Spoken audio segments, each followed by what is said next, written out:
Hello. So essentially today is day 3 and we finished our walking for the day and we're chilling out for the evening, but we're going to talk about day 1. So on the first day on Monday we arrived in Biarritz.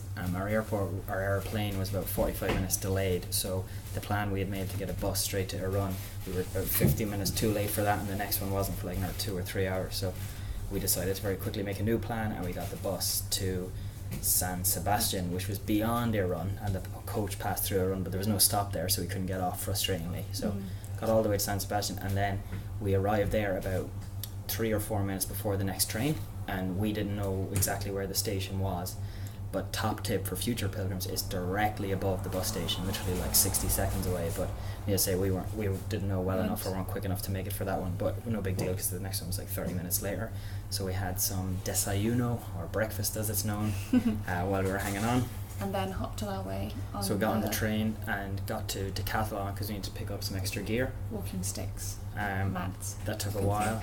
And we headed back into Irún then, into the centre, and made mistake number 1 of the day, which was to follow the arrows. To follow the arrows back to the start. Because our guidebook said that there was a start point. We were in a cathedral, whatever. Let's go back there. So we took 2 methods. We followed the guidebook, the arrows, Google Maps, and followed Google Maps and got the yellow arrows. The wrong way, but got ourselves horrendously lost. That's the point. So wasted 90 minutes and 4k walking around in the blistering sunshine, 42 degrees. Yeah. Absolutely killed ourselves to get to some metro stop on the edge of the city. With a few restaurants, and no one was really that interested. Totally pointless. But anyway, we got our stamp there and headed on our way on the Camino direct.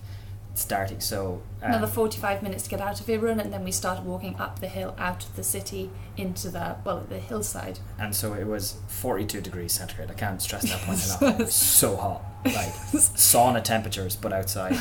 So we were racing through our water, and then we made mistake number 2, which was when we came to a junction.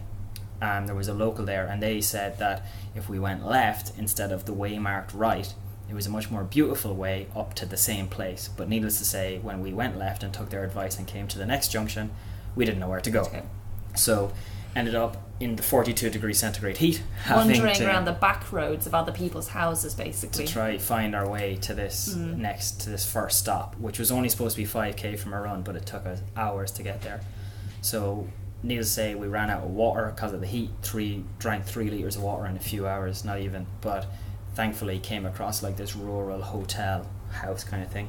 They very kindly let us use their tap outside to replenish and cool down, and then we headed on our way up to Santuario de Guadalupe, which is a chapel dedicated to Our Lady of Guadalupe, who appeared there and protected the city against a siege. And the chapel was amazing. This tiny little this considerable stone chapel right at the top of this mountain overlooking Irún. Yeah, so a spectacular view, and it was gorgeous church inside, and it was so pleasantly cool, which was welcome. Was like nodding off. Ruth practiced her sitting sleep, which was exciting. Excellent.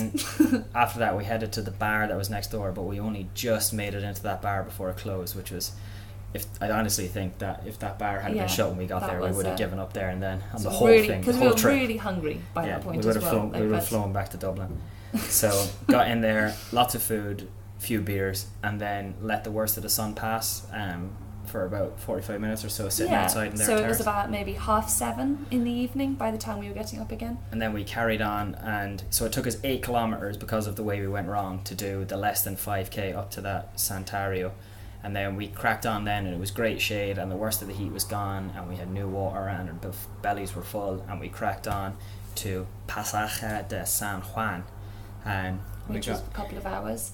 And we got walked there up to shortly after 10 and walked to the albergue, which was closed, but we kind of knew they were closed because they close about 10 o'clock, pretty much all of them. But the owner, or the host was standing outside just minding his own business, and he kindly then showed us round to a piece of lawn. So he saw that he had our camping mats on our bags. Lawn is a pretty generous term, but yeah. A piece of grass in front of the albergue. Underneath its balcony. And underneath its huge red flag to signal to pilgrims it was there.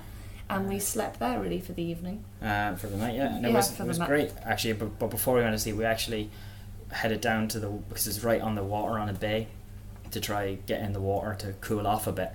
And I got to a point where it was possible to get in the water, but definitely not recommended. Definitely not. So it's sort of like a pier. Yeah, so off of this jetty for a ferry.